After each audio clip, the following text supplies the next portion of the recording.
এবার পাগলা মসজিদের দান বাক্সে মিলল ২৯ বস্তা টাকা। চলছে টাকা গণনার কাজ।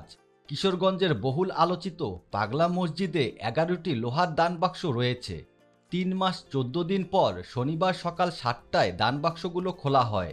মসজিদ ব্যবস্থাপনা কমিটির সদস্য এবং মসজিদ কমপ্লেক্সে অবস্থিত মাদ্রাসা ও এতিমখানার শিক্ষক শিক্ষার্থী সহ প্রায় ৩৫০ জনের একটি দল এই ২৯ বস্তা টাকা গণনার কাজে অংশ নিয়েছেন।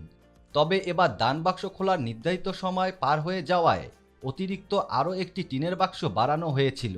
পরে মসজিদের দোতলায় বাক্স এনে টাকা গণনার কাজ শুরু করা হয়। সাধারণত ৩ মাস পর পর দান বাক্সগুলো খোলা হলেও এবার ৩ মাস ১৪ দিন পর দান বাক্সগুলো খোলা হয়েছে। তবে এবার আশা করা যাচ্ছে অতীতের সকল রেকর্ড ভেঙে নতুন রেকর্ড সৃষ্টি হবে। আজ শনিবার সকালে অতিরিক্ত জেলা ম্যাজিস্ট্রেট ও দান বাক্স খোলা কমিটির আহ্বায়ক মিজাবে রহমত বিষয়টি নিশ্চিত করেছেন। কিশোরগঞ্জের জেলা প্রশাসক ও পাগলা মসজিদ পরিচালনা কমিটির সভাপতি ফৌজিয়া খান ও পুলিশ সুপার মোহাম্মদ হাসান চৌধুরীর উপস্থিতিতে দান বাক্সগুলো খোলা হয়। এছাড়াও এ সময় বিপুল সংখ্যক সেনাবাহিনী, পুলিশ ও আনসার সদস্যও উপস্থিত ছিলেন।